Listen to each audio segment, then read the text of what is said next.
ኦኬ ሰይድ አቤት እንኳን ደህና መጣህ። ሰላም ነው? ፎይ ደህና ነው አልሐምዱሊላህ። መልካም። ኦኬ ደጃልን ማን ነው የሚገለው? ደጃልን ዒሳ ኢየሱስ ኢየሱስ የት አለና ነው? ደጃል ገና የሚመጣ አይደል እንዴ? ኢየሱስም ይመጣል። ነፃ ሊያወጣ አይመጣም? እስቲ አንድ ጥቅስ ብቻ ቁርአን ውስጥ ኢየሱስ ይመጣል የሚል ስጠኝ። ነባኒ እስማኤል። ኦኬ አንድ ነገር ልናገር። እሺ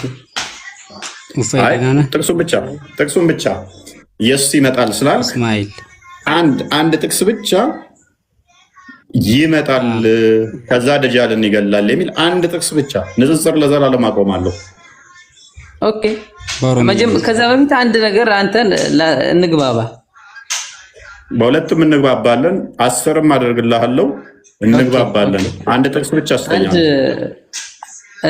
ረሱል ሙሐመድ ሰለላሁ ዐለይሂ ወሰለም ተቀተል የሚል አለ ቁርአን ላይ የሚለውን ተቀበል ካለ አትሰማም? የእሳቸውን ንግግር የእሳቸውን ንግግር ሳይሆን ያለው ተከተል ያለህ ቁርአንን የሚነግሩህን እንድትከተል ነው እንጂ ከቁርአን ውጪ ወይንም ደግሞ መሐመድ ከቁርአን ውጪ ነው የሚያስተምረው። ሙሐመድ ራሱ አላህ ወማ የንጢቁ ዐኒል ሀዋ ብሏቸዋል። ቆይ ሙሐመድ ከቁርአን ውጪ ነው የሚያስተምረው ስላላደል እኮ ነው እሳቸው የተናገሩትን የምንቀበለው። ስለዚህ እሳቸው የተናገሩት ቁርአን ውስጥ ነው እንጂ ከቁርአን ውጪ አይደለም እኮ። እሳቸው የተናገሩትን ተቀበል አለ ቁርአን ላይ አላህ አጸደቀላቸው። ጎበዝ እኮ እሳቸው የተናገሩት ደግሞ ቁርአን ውስጥ ነው ያለው። ምክንያቱም ሱራ 6 114 ላይ ከአላህ ውጪ ሌላ ረዳት ትፈልጋላችሁን ይላል። ግልጽና የተብራራ ነው ቁርአን ይላል። ከአላህ ውጪ ረዳት አትፈልግም አይደለ? ከአላህ ውጪ ምስክር ትፈልጋለህ? ረዳት አልፈልግም። ምስክር ትፈልጋለህ? ከአላህ መጽሐፍ ውጪ ምን አይነት ምስክር? ያላ መጽሐፍ ግልጽና የተብራራ ነገሮችን ሁሉ የሚያብራራና የገለጸ ነው አይደለም? የገለጸ ነው።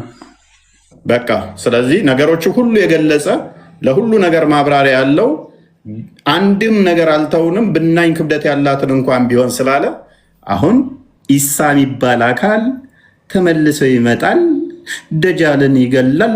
ብናኝ ብትሆን ያለውን እስላምጣልኝ። አንተ ብናኝ ብትሆን አልተውንም ያለውን አምጣልኝ።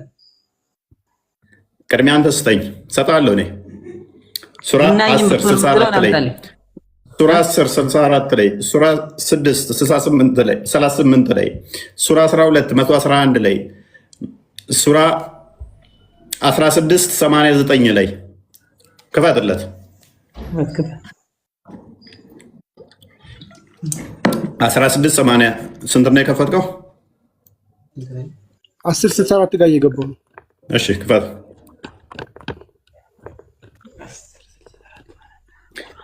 እንደዛ ካለ ብናኝንም ቢሆን አልተውንም ካለ ስማ፣ እንዴት ታደርጋለህ? 1689 እንዴት ታደርጋለህ? የማደርገው ብናኝ ሁሉንም አልየውም አክመልቱ ለኩም ስላለ ያው አሳይሃለሁ የረሱልን ንግግር መከተል እንዳለብን። ችግር የለውም ታሳየኛለህ። ግን በዚህ ትስማማለህ ማለት ነው? እንዴት? ኦኬ አንበው። እሺ መልካም። በህዝቦች ሁሉ ውስጥ ከጎሳ በእነርሱ ላይ መስካሪ የምንቀሰቅስበት አንተም በዚህ ህዝቦች ላይ መስካሪ አድርገን የምናመጣህን ቀን አስታውሰ። መጽሐፍንም ለሁሉ ነገር አብራሪ መሪም እዝነትም ለሙስሊሞችም አብሳሪ ሆኖ በአንተ ላይ አወረድን። ምን ይላል? ብናኝ የሚለው ምን አይታለ? እሰጣለሁ። ይሄንን ፍታልኝ። ምን ይላል? ቆይ ቀጥል። ይሄንን ምን ይላል? ይሄንኛው አረበኛውን ብታሳየኝ ገባኝ ነበር። ይሄኛው አማርኛ አሳየው። አረበኛው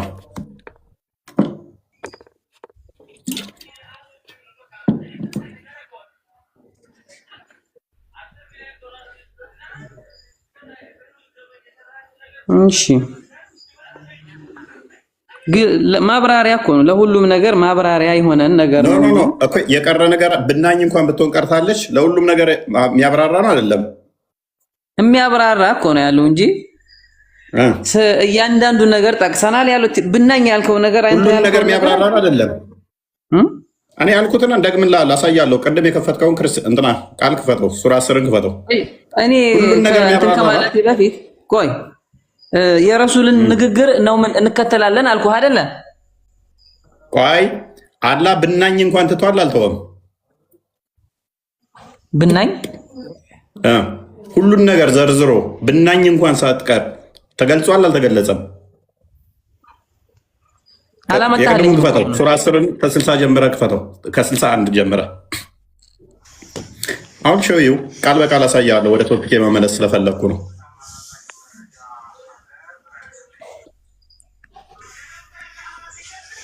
ከ61 ጀምረህ አድርገው ጊዜ ለመቆጠብ። ኦኬ አንብበው እስኪ። መሐመድ ሆይ በማንኛውም ነገር ላይ አትሆንም፣ ከእርሱ በቁርአን አታነብም፣ ማንኛውንም ስራ አንተም ሰዎችህም አትሰሩም።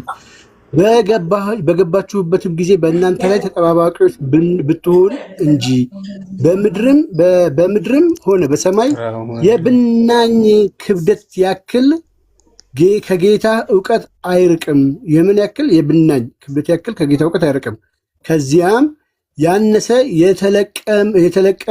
የተለቀም የለም በግልጹ መጽሐፍ ውስጥ የተጻፈ ቢሆን እንጂ ይላል። ብናኝ እንኳን ብትሆን ምንም ነገር የቀረ የለም። እያንዳንዱ ተጽፏል፣ አልተጻፈም። ኦኬ አሁን አረበኛውን አሳይኝ አንዴ። ቀደም እኮ አረበኛ ብላ አረበኛ ላይ ሲደረግልህ ምላስን ነው ያዋጥከው። አልዋጥኩም። ለኔ አሁን ያልከኝ ነገር ለኔ ለምሰጥህ መረጃ ደረጃ አሁን አትጮህ። ኧረ አልጮህኩም። ቀጥል።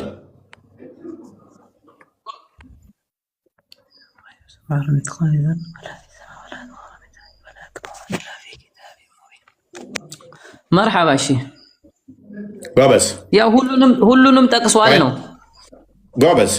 ሁሉንም ስለጠቀሰ ስለተስማማ ብናኝ እንኳን ያልቀረችው ደጃል መምጣት፣ የኢሳ መምጣት የደጃል እንኳን አይምን የብናኝ ያህል እንኳን ክብደት የለውም፣ ጥቅም የለውም አለው እንጂ ጎበዝ። ስለዚህ ብናኝ ክብደት እንኳን ያላት ከዛች ያነሰች እንኳን አልተውንም ስላለ እስቲ የብናኝ ያህል እንኳን ቫሊዩ ካላቸው የደጃል እና የኢሳ መምጣትና የነሱ ታሪክ አንድ መረጃ ስጠኝ። ከቁርአን ውስጥ ኢሳ ይመጣል ቤት አንድ በቃ መሐመድ የሰጣችሁን ተከተሉ አለ አላህ እኮ። ይሄንን የሰጠህ ሐዲስ ላይ ታገኛለህ እኮ አሉ። መሐመድ ካጸደቀለት ፕሊዝ፣ መሐመድን አላህ ካጸደቀለት ባርክ እንደ ውሻ ትጮህ። ስለዚህ ቁርአኔ ውሸቱን ነው፣ ዋሽቷል። ብናኝ ክብደት እንኳን ሳቀር ጽፈናል፣ ተጽፏል በቁርአን ውስጥ ተብለህ የተነገርከው በዚህ በግልጽ መጽሐፍ ውስጥ አልተጻፈም። እልቅ ሙሐመድ ከሞተ ከ300 ዓመት በኋላ ሰዎች ሐዲስ የሚባል ተረት ተረት የነገሩን ውስጥ አለ በለን፣ ቁርአን ላይ የለም በለን። ስለዚህ ቁርአኑ ብናኝ ክብደት እንኳን ያላት ቢሆን አልተውኩም ጽፍ ያለው ሲል እየተቀደደ ነበር አላህ በለን፣ ሲዋሽ ነበር በለን። ደን ወደ ምን እንሄዳለን? ወደ ሐዲስ ከ300 ዓመት በኋላ ሙሐመድ ከሞተ በኋላ ስለመጣ ተረት ተረት መጽሐፍ እናወራለን። ትስማማለህ? መረጃ ልስጥ። ተረጋጋ አንተ፣ ተራን ጠብቅ። ትስማማለህ ሰይድ?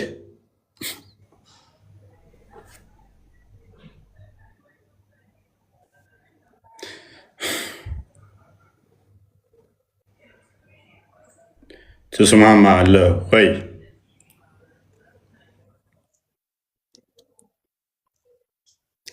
ክርስቲያኖች አትግቡ። ኦኬ ካዲድ መረጃውን አገኘ። ሐዲስ ኩርሲ ላይ ያለውን ምንም አይተማ ነው። እሺ ክፈተው። ቡኻሪ ክፈትልኝ። ቡኻሪ 7124 ሐዲስ ኩርሲ ብለሃል። ቆይ ሐዲስ ኩርሲ ብለሃል። አዲስ ኩርሲ ነው የምከፍተው። የ7124 አዲስ ኩርሲ እና ቡሃሪ አንድ አይደሉም ወገናችን። አታውቀው እሱንም ላስተምርህ። ቡሃሪ እና አዲስ ኩርሲ አይገናኙም። ጠንካራ ሰነድ ታንኪ በቃ ተሰራ ነው ተማር። አዲስ ኩርሲን እና ቡሃሪን እንኳን መለየት ማችል ሰው ነው።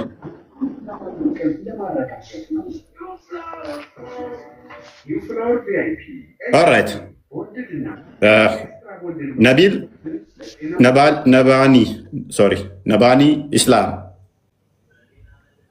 ነባኒ ኢስላም ይሰማል። ነባኒ ኢስላም እንኳን ደህና መጣ። እንኳን ደህና መጣ። ከእንቅልፍ አልነቃህም እንዴ? ሃይደር እንኳን ደህና መጣ። በምን ይለያያሉ? ለሃይደር የሚቀርብ ጥያቄ። ሃይደር እንኳን ደህና መጣ።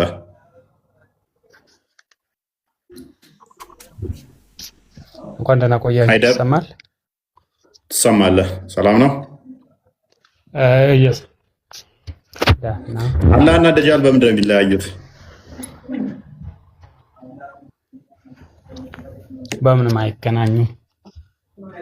ነብይህ በምንድን ነው እሱ ይለያያሉ ያለው? አላህና ደጃል እንዳትደናገሩ፣ አላህ ደጃልን እንዳይመስልባችሁ በምን መለያያ መንገድ ሰጣችሁ?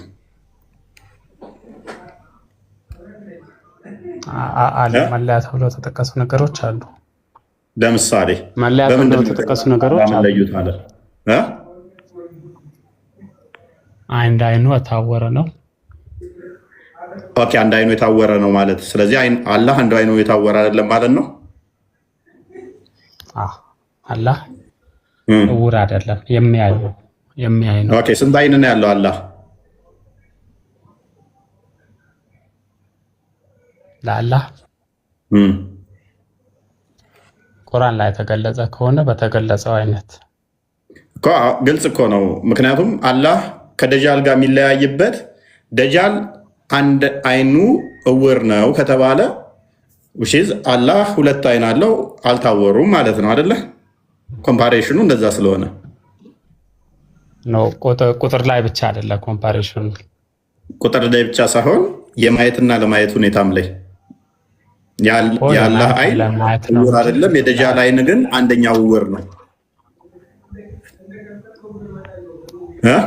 ስለዚህ የግድ አላህ ሁለት አይን አለው ነው ማለት አያስችልም። ስንት አይን ነው ያለው ካደ? ኖ እሱ ቁርአን ላይ የተጠቀሰ ነገር ካለ በተጠቀሰው አይነት አምናለሁ። አሁን ማይነጻጸሩ ነገሮችን ብዙ አይኖች ካሉት ደጃል አንደኛው አይኑ እውር ነው፣ የአላህ ግን እንደዛ አይደለም ከተባለ ኮምፓሬሽኑ የተሰሩት የአይን ጉዳይ ስለሆነ የደጃል አንድ አይን እውር ነው፣ የአላህ ግን አይደለም ከተባለ አላህ ሁለቱ አይን አለው እውር ያልሆኑ የደጃል ግን አንደኛው ታውሯል ነው።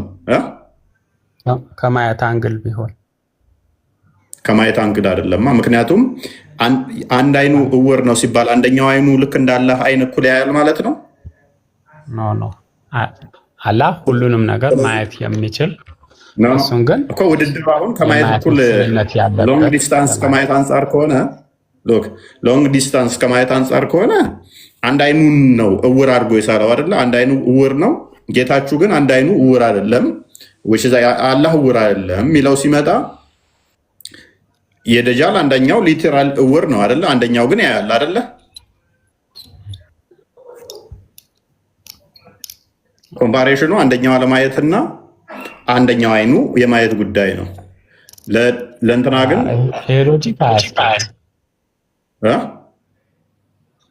ሎጂክ አያስኬድም። ምክንያቱም የግድ ለማስኬድ ያስረዳ ነው። ምክንያቱም ከማየታቸው ከአቅም አንጻር ሊሆን ቢችልስ ብሎ ነገር የለም። አላህ ብዙ በደንብ ያያል፣ ደጃል በደንብ አያይም ብሎ አይደለም የተናገረው። አምላክህ ምን ብሎ የተናገረው? ነብይህ እንዳትደናገሩ፣ በደጃልና በአላህ መካከል እንዳትደናገሩ፣ ጌታችሁ አንድ አይን አይደለም፣ ደጃል ግን አንድ አይና ነው ብሎ ነው የተናገረው እንጂ አርቆ ያያል አርቆ ያይም የሚል አይደለም የተናገረው። ምክንያቱም ይሄንን ደግሞ አላህን ደግሞ በፍጡር ልንመስለው ስለማንችል የግድ ነብይ ግን አመሳሰለው። ሶሪ ነብይ ግን አመሳሰለው ከደጃል ጋር አነጻጽሮት የእናንተ ጌታ እንደ ደጃል አንድ አይን አይደለም፣ ደጃል ግን አንድ አይን የለውም ብሎ ነው ያለው።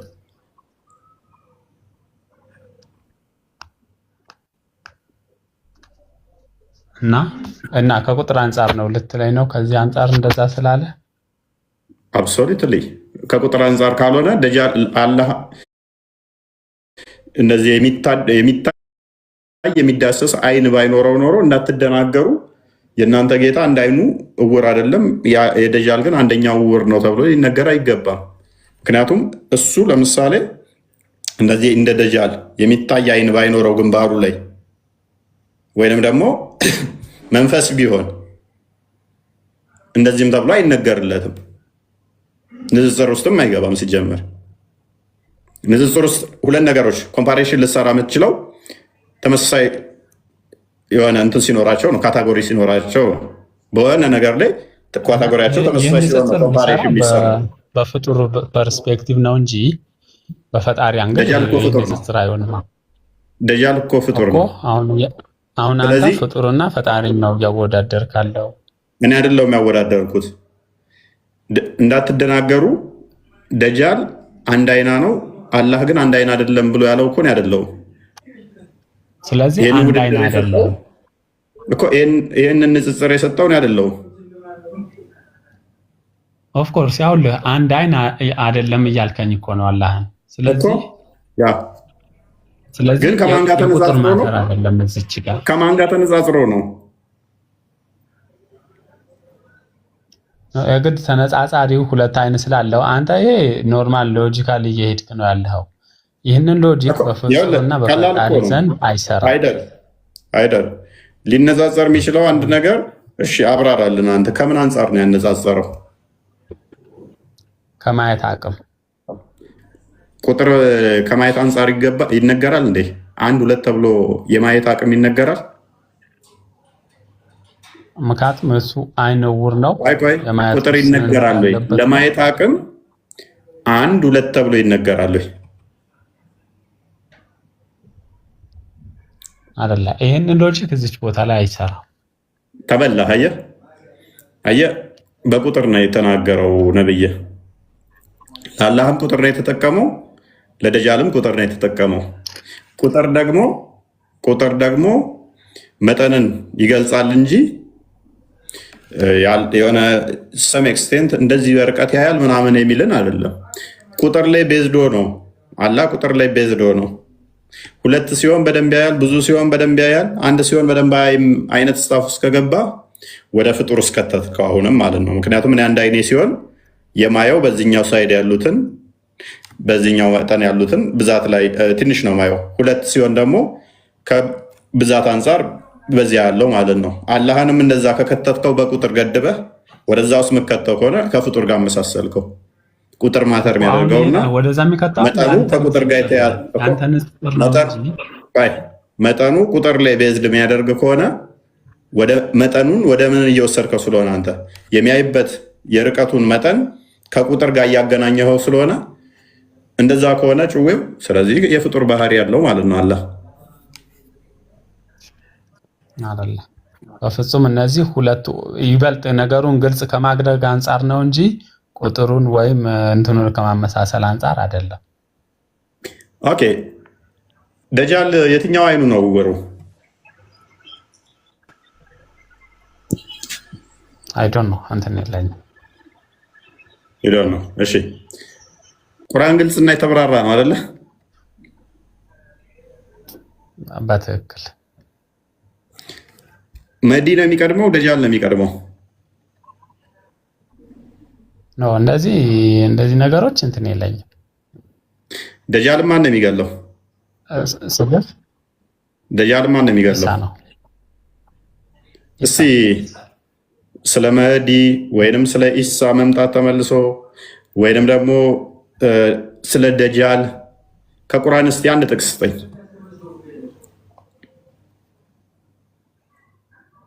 ከሐዲስ እሰጥሃለሁ። ቁርአን ላይ የለም የተረት ተረት ማለት ነው። ተመሳሳይ ቁርአንና ሐዲስ በመረጃነት ሁለቱም መለኮታዊ ቃል ናቸው። ሁለቱም እኩል መረጃ የሚሆኑ ናቸው። ስለዚህ ሁለቱም መለኮታዊ ቃል ናቸው ሐዲስና ቁርአን። ስለዚህ እንደዛ ከሆነ ሙሐመድ የአባትህን ብልት ሂድና ንከስ ብሎ ሲል ይሄ መለኮታዊ ትእዛዝ ነው? እንደዛ የሚል የለም አለ። አላዳባል ሙፋርድ 963 ላይ አባትህን ብልት ሂድና ንከስ ይላል። ስለዚህ ሐዲስ ሁሉ መለኮታዊ ቃል ነው ካልክ፣ ስለዚህ ይሄ መለኮታዊ ቃል ነው ማለት ነው። እሺ እንደዛ የሚለው ከትእዛዝ አንግል ነው፣ ነገራቱን ከማውገዝ አንግል ነው። ከትእዛዝ አንጻር ሰዎች በፍጹም የጃሊያ ቤተሰብን ወደዛ የሚጠሩ አይነት ስታፍ ከሆነ ሄድና አባትን ብልት ንከስ ብሎ ይሳደባል። መሐመድ እንደዛ እንዲሳደቡ ያንን ነገር ማውገዝ ነው እንጂ ማውገዝ አይደለም፣ ትእዛዝ ነው። እዚች ጋር ችግር የለውም ማውገዝም ሆነ ትእዛዝም ሆነ። ስለዚህ መለኮታዊ ማውገዝ ነው ወይንስ መለኮታዊ ትእዛዝ ነው? ምክንያቱም ሐዲስ መለኮታዊ ነው እንደ ቁርአን ብለህ ስላልከን እዛች ቦታ እንደዛ የሚለው ያንን ተግባር ከማውገዝ አንጻር ነው እንጂ አይደለም። ተግባሩን እንዲተገበር ከማዘዝ አንጻር አይደለም። የአባቱን ሂድና ሽንት መሽኛውን እንዲነክስ ንገሩት ማለት ምን ማለት ነው? እስኪ ትዕዛዙን አሳየኝሽ። ያው እያነበብከው ነው። አንተ አማርኛው ፓርት አድርግልኝ።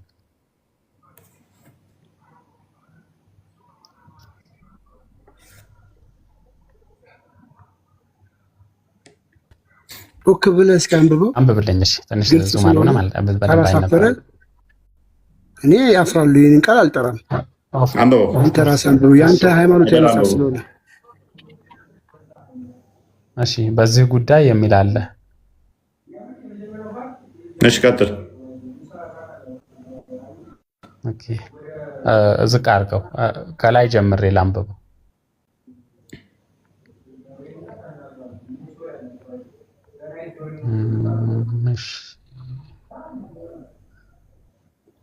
ድምፅ አይሰማም። የዘር ሐረግ ይላል። እያነበብኩኝ ነው። አንድ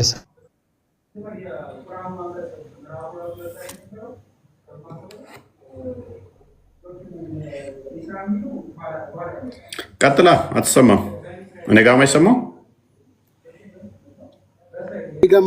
ጸጥ ብሏል።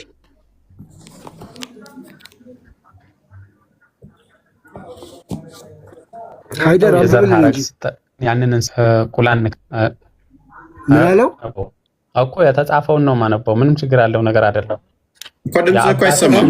ምንም ሌላ አማርኛ እኮ አይመጣለትም። የአባትህን ቁላን ንከስ አለው። ሌላ አማርኛ እኮ አይመጣለትም። ቃሉን ነው አይደለ? ስለዚህ ይህንን አገላለጽ እዚች ጋር ይኸው ልክ እፎይ እዚች ጋር መልስልኝ። እሺ እንካ አምን ነው ደግሞ ቆይ እኔ መልስልኝ አትበለኝ። እኔ ከመመለሴ በፊት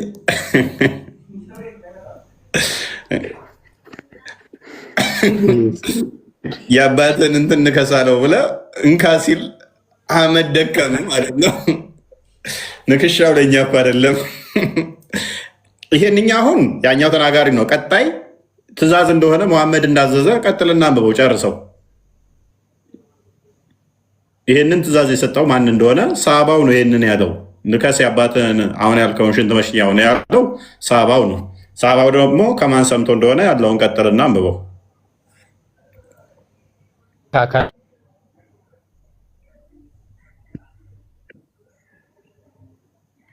ቀጥላ ሃይደር ከላይ ጀምረን ሃይደር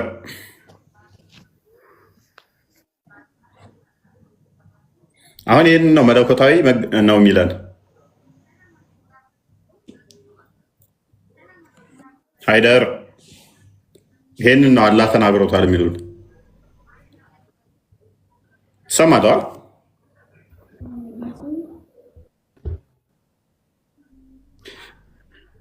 ስታክ አደረክ እኮ ከላይ ጀምረናት በደህና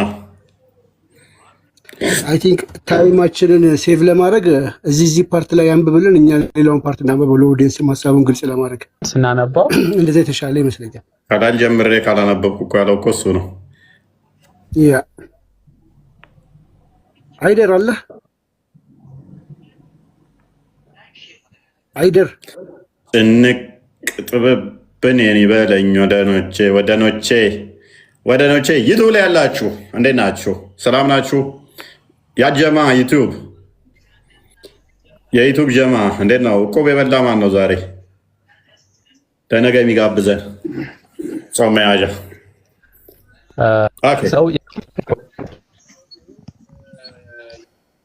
እሺ ልቀጥል። አይደል ምን ልቀጥል ትላለህ? እስካሁን ስቀጥል ቆይታ ጠብ እሺ አንብበዋ መጨረሻውን ያለውን ታወራኝ። ይህንን ነገር የተጻፈው ከትእዛዝ አንግል ነው እያልከኝ ነበር። ኖ ከማንበቡ ጋር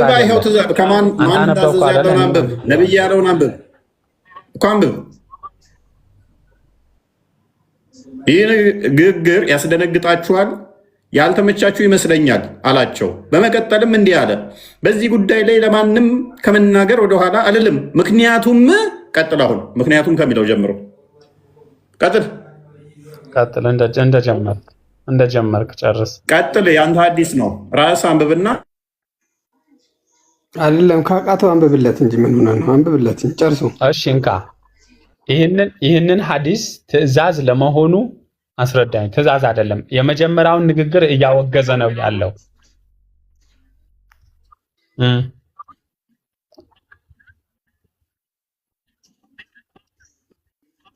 በቃ ከተነበበልህ እለፈው።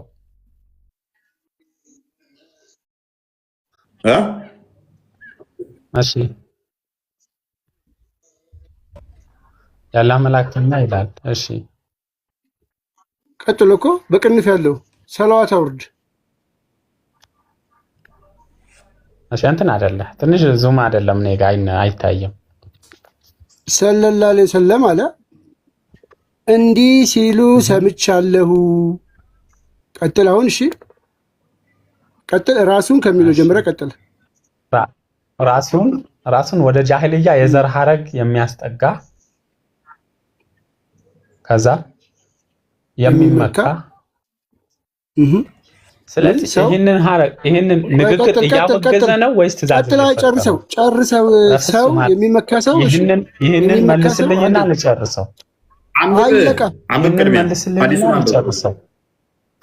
አዲሱን አንብብ። ይችን መልስልኝና ልጨርሰው።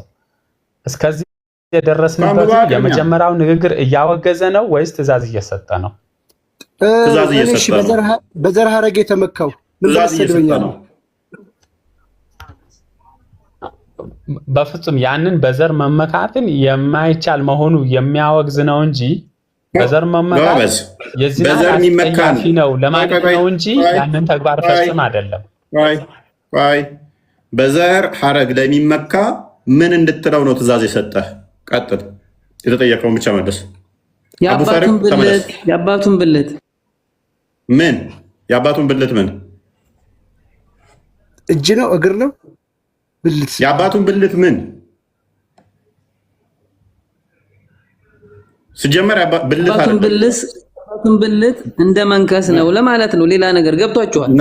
አይደለም። በስርዓት በል። አንደኛ የአባቱን ብልት አይደለም የሚለው፣ ሁለተኛ እንደ መንከስም አይደለም የሚለው። በስርዓት አማርኛ መዝረክረክ ነው። አረበኛው እንደዛ አይደለም የሚለው። ምንድን ነው የሚለው? አንብበው። ያ አረብኛው ልተርጉምልህ በለው። ቀጥል። በለው ቀጥል።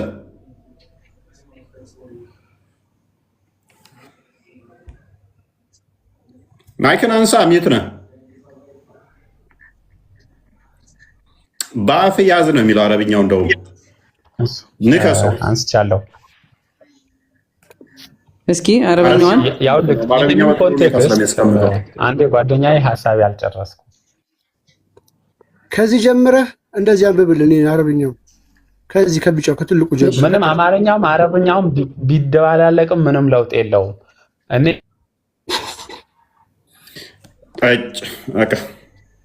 ወደ ቶፒካችን እንመለስ። ገና ከ3ኛ ክፍል ያላለፉ ናቸው እነኝ። አህመድ እንኳን ደህና መጣህ። እንኳን ደህና ቆየ። መልካም ይመስገነው። ስለ ደጃል እንዴት ነው እሱ? ደጃል ይመጣል ብለህ ታምናለህ? ይመጣል። ኦኬ፣ ደጃል ይመጣል። ብዙ ሙስሊሞችን እንትን ይላል፣ ይዋጋል አይደለ? እንደዛ የምታምኑት ብዙ ሙስሊሞቹ ምን ብሎ ነው የሚዋጋው? ምንድን ነው ደጃል ታዲያ? ደጃል አታላሊ ነው። አንዳንተ ደጃል ለምንድን ነው እሱ ለማታለል ሐሰተኛው መሲህ የተባለው? ለማታለል ነው የሚመጣው። ቆይ ደጃል ሲመጣ እኔ ጌታ ነኝ እኔ አምላክ ነኝ ይላል አይደለ? አዎ እኔ አምላክ ነኝ እኔ ጌታ ነኝ ካለ ደጃል እሱ ደግሞ የኢየሱስ ተቃራኒ ነው፣ የኢሳ ተቃራኒ ነው። ለምን ተባለ? አንቲ ደጃል አንቲ ክርስቶስ ለምን ሆነ? ምክንያቱም ኢየሱስ አምላክ ካልሆነ እንዴት ደጃል አምላክ ነኝ በማለቱ የኢየሱስ ተቃራኒ እንዴት ሊባል ቻለ?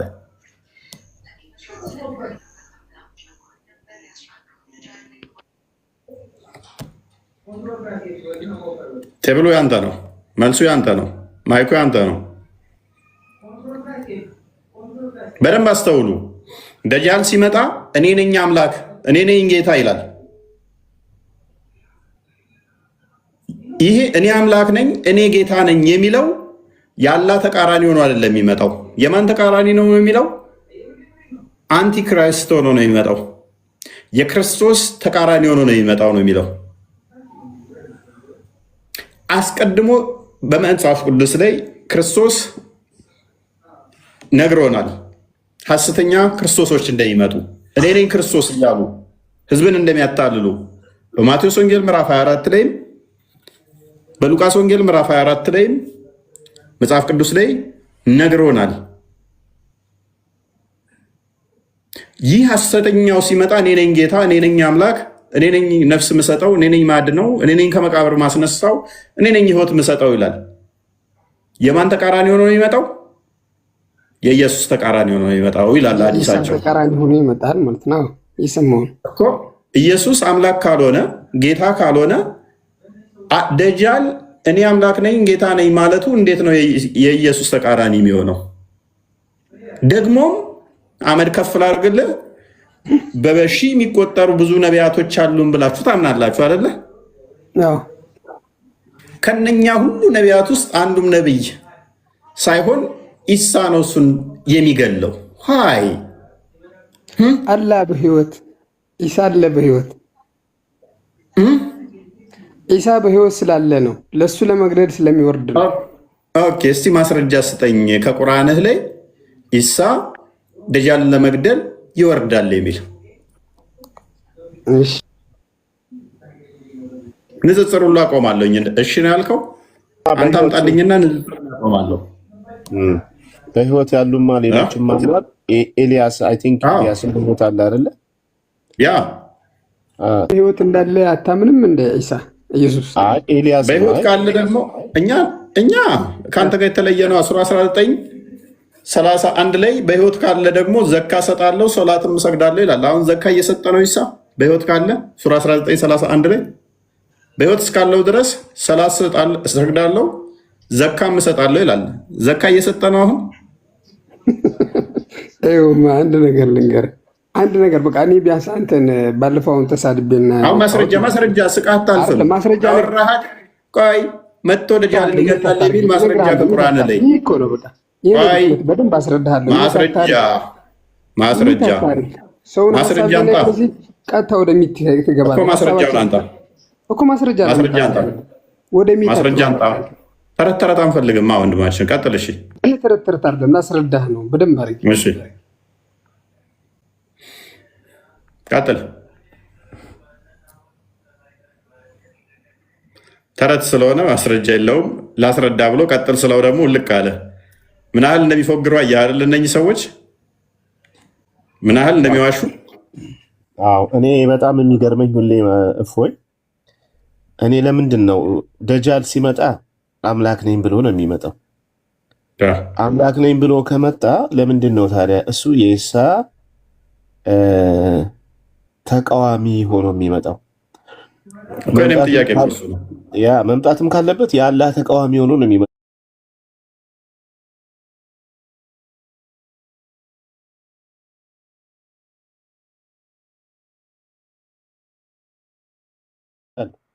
የኢሳ ተቃዋሚ ሆኖ ከመጣ አምላክ ነኝ ብሎ ስለሚመጣ ኢሳም አምላክ ነው ማለት ነው፣ ፓራራን የሚያደርገው።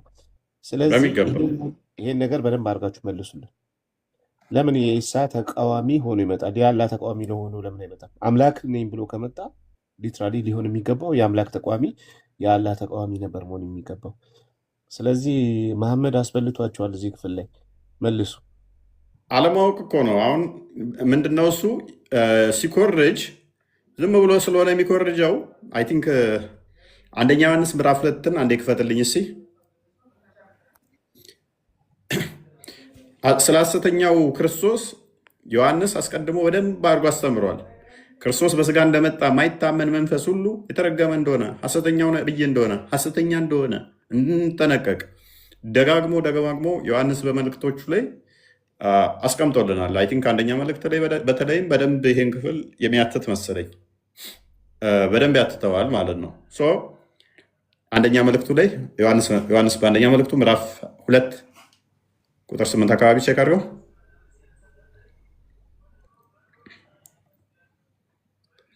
ልጆች ወይ እያለ ዳግመኛም ትእዛዛትን እሺ፣ ቁጥር 18 አድርገው እስኪ ሙሉን እናንተ አንብቡት። ልጆች ወይ በደንብ አስተውሉ። ልጆች ወይ መጨረሻው ሰዓት ነው። የክርስቶስ ተቃዋሚ ይመጣል። የክርስቶስ ተቃዋሚ ይመጣል። ደጃላን አሁን ሊያገናኙ የመከሩ ከክርስቶስ ተቃዋሚ ጋር ነው። የክርስቶስ ተቃዋሚ ይመጣ ዘንድ እንደሰማችሁ አሁን እንኳ ብዙዎች የክርስቶስ ተቃዋሚዎች ተነስተዋል። ስለዚህም መጨረሻው ሰዓት እንደሆነ እናውቃለን። ከፋድ ከኛ ዘንድ ወጡ፣ ዳሩ ግን ከኛ ወገን አልነበሩም። ከኛ ወገንስ ቢሆኑ ከኛ ጋር ጸንተው በኖሩ ነበር። ነገር ግን ሁሉ ከኛ ወገን እንዳልሆኑ ይገለጡ ዘንድ ወጡ። ከፈሩ እናንተም ከቅዱሱ ቅባት ተቀብታችኋል፣ ሁሉንም ታውቃላችሁ። በደንብ አስተውሉ። እኛ የማወቅ ጸጋ፣ እውነት ከውሸት የመለየት ጸጋ ተሰጥቶናል። ይሄ ራሽናል ቢንግ መሆናችን እኛ ለዚህ ይጠቅመናል። ነገሮችን እንድናገናዘብ፣ እንድናስተውል፣ እንድንረዳ ይጠቅመናል። ሙስሊሞቹ ጋር ግን እንደዛ አይደለም። በጭፍን ነው የሚነዱት። አይታችኋቸው ከሆነ እውነትን ከሐሰት የሚለዩበት መስፈሪያ፣ መመዘኛ፣ ሚዛናቸው የተዛባ ነው። ሙሐመድ ላይ ብቻ የተንጠለጠለ ነው። እኛ ግን ያ ቅዱሱ መንፈስን ስለተቀበልን በውስጣችን ያለው ቅዱሱ መንፈስ እውነት ከሐሰት አይምሯችን እንዲያገናዝብ ይረዳናል። ስለ ሐሰተኛው ክርስቶስ የሚመጣው በደንብ እናውቃለን። ምን ሊል እንደሚችል፣ እንዴት እንደሚያስትም እውነትን የምታውቁ ስለሆናችሁ ይላል። በደንብ አስተውሉ። እውነትን ስለምታውቁ ይላል። እነኛዎቹ ግን እውነት ተጋርዶባቸዋል። እውነትን የምታውቁ ስለሆናችሁ ውሸትም ሁሉ ከእውነት እንዳልሆነ ስለምታውቁ እንጂ እውነትን ስለማታውቁ አልጽፍላችሁም ይላል። ከፈሩ ክርስቶስ አይደለም ብሎ ኢየሱስን ከሚክድ በቀር ውሸተኛው ማን ነው? አብንና ወልድን የሚክድ ይህ የክርስቶስ ተቃዋሚ ነው። አሁን ገባችሁ አይደለ? የክርስቶስ ተቃዋሚ ማን እንደሆነ። አብን እና ወልድን የሚክድ ይህ የክርስቶስ ተቃዋሚ ነው። ቁርአን ሱራ 6:101 ላይ አላህ ሚስት ሳይኖረው እንዴት ልጅ ይኖረዋል ብሎ ይቃወማል። አትሄድ እዚሁ ሱራ 72 ቁጥር 3 ላይ አጋንንቶች አላህ ሚስትና ልጅ የለውም ስላሉ ሙስሊሞች ዛሬ ላይ አጋንንቶችን ምስክር ይዘው አላህ ልጅና ሚስት የለውም ይሉናል። ቆይ አንዴ ሙስሊሞች አስገባችኋለሁ፣ ታገሱ።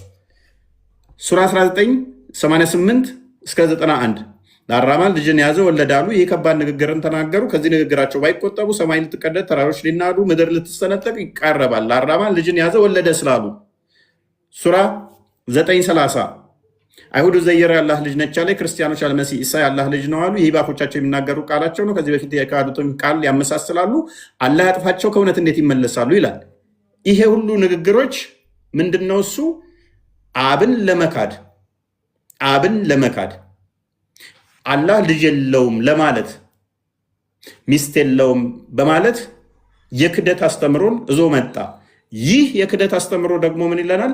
ሐሰተኛው ነብይ ነው መጽሐፍ ቅዱስ። እርሱ የክርስቶስ ተቃዋሚ ነው። ብዙዎች ተነስተዋል፣ ይነሳሉ። ይህ አብንና ወልድን የሚክድ ማንን መካዱ ነው? ክርስቶስን መካዱ ነው። የክርስቶስ ተቃዋሚ ነው። እንቀጥል። ወልድን የሚክድ ሁሉ አብ እንኳ የለውም። ወልድ አምላክ አይደለም፣ ወልድ የአብ ልጅ አይደለም ብሎ የሚክድ አብ የሱ አምላክ ሊሆን አይችልም። ሙስሊሞች ሰምታችሁ ከሆነ በአብ እናምናለን፣ አብን እናምናለን፣ ወልድ ግን የአብ ልጅ አይደለም ሲሉ አልሰማችኋቸው? አምላካችን አላህ ከአብ ጋር አንድ ነው፣ ወልድ ግን የአብ ልጅ አይደለም ይላሉ። ወልድን የሚክድ ልጁን የሚክድ ሁሉ አብን የለውም። ወልድን ክደ አብን አምላክ ማለት አትችልም። ኦኬ፣ በወልድ የሚታመን አብ ደግሞ አለው። ምክንያቱም የኔ የሆነ ሁሉ የአብ ነው፣ የአብ የሆነ ሁሉ የኔ ነው ስላለ ዮሐንስ ወንጌል ምዕራፍ 17 ቁጥር 10 ላይ ከፍ አድርገው እናንተ እስከ መጀመሪያ አለ፣ እናንተ እስከ መጀመሪያ የሰማችሁት በእናንተ ጸንቶ ይኑር አለ። አስቀድሞ በነቢያት የተነገረው በሕግም የተጻፉት የሰማ ነው ስለ ክርስቶስ። ሉቃስ ወንጌል ምዕራፍ 24 ላይ ክርስቶስ እንደሚናገረው በሕጋችሁም በነቢያት እንዳለ ስለ እኔ ተጽፏል በመጽሐፍቶቻችሁ አለ አይደለ? ስለ እኔ ተጽፈዋል አለ። ሁሉም መጽሐፍቶች የሚያወሩት ስለ እኔ ነው። እናንተ እነኛም በመመርመር ሕይወት የሚገኝባቸው ይመስላችኋል፣ ስለ እኔ ነው አለ። ሰው ምን አለ? እናንተ ከመጀመሪያ የሰማችሁትን በእናንተ ጸንቶ ይኑር አለ። ምንድን ነው የሰማነው? ሉቃስ ወንጌል ምዕራፍ 1 ላይ በዓይናችን ያየነውን በጆሮአችን የሰማነውን በእጃችን የዳሰስነውን እንጽፍላችኋለን ይላል ሉቃስ። ያዩትን የሰሙትን የዳሰሱትን ነው እኛ የምንከተለው። ሙሐመድስ ከ600 ዓመት በኋላ ክርስቶስ ከሄደ በኋላ በዓይን ያላየውን በጆሮ ያልሰማውን በእጁም ያልነካውን በታሪኩም በቦታው ያልነበረውን ብቻውን ነቢያቶች ያልሰበኩትን ሐዋርያቶችም ያልነገሩትን ተረት ተረት ጻፈ።